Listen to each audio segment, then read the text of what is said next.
என்னடா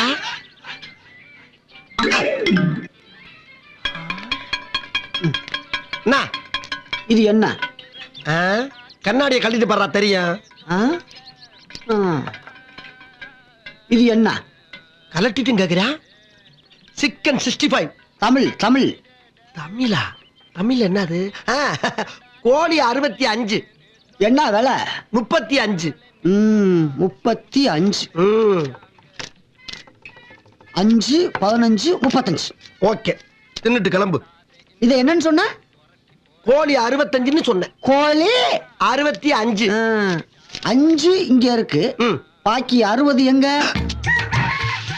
ஆஹா, ஆரம்பிச்சுட்டாக்கையா. என்ன சொல்றது? நான் கேட்டதுக்கு பதிலே காணோம். என்ன இதாயா கோழி 65? என்ன கிளப்ப நினைச்சு